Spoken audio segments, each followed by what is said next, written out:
Hello guys, আসসালামু আলাইকুম। আমরা এখন দেখাবো ইনফিনিক্স নোট 40 এর কার্ড ডিসপ্লের গ্লাসটা আপনি কিভাবে লাগাবেন। আমরা এটা শুরু থেকে পরিষ্কার করে নিই ভালোভাবে, কোনো ধরনের ময়লা পড়ে না, ধুলাবালু না থাকে। এখন আমি গ্লাসটা লাগাবো। আপনি দেখেন নিখুঁতভাবে গ্লাসটা লাগানো হবে। কার্ড ডিসপ্লে অনেক ভালো মানের একটা গ্লাস, এটার দামও অনেক বেশি, তাই এটা একটু সতর্কভাবেই লাগানো হয়।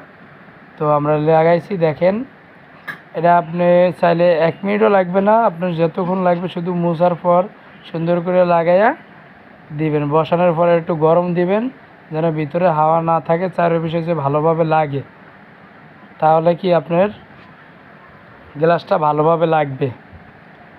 অবশ্যই ভালো লাগবে আপনার যদি আমাদের ভিডিওগুলো ভালো লাগে, আমাদের চ্যানেলটা সাবস্ক্রাইব করে দিবেন। আর আমরা সবসময় নিত্য নতুন ভিডিও দেওয়ার জন্য সবসময় চেষ্টা করি। যদি গ্যাস ভালো লাগে তাহলে আমাদের চ্যানেলটা সাবস্ক্রাইব করে দিন। আর আপনারা এখন দেখেন আমরা যে কাস্টমারের দিছি সেটটা, কাস্টমারও অনেক খুশি, তার সেটটা গ্লাসটা লাগানো অনেক ভালো হয়েছে, এই জন্য কাস্টমার কি নিজে অনেক খুশি হয়েছে। তো ভালো থাকেন সবাইকে, আল্লাহ হাফেজ।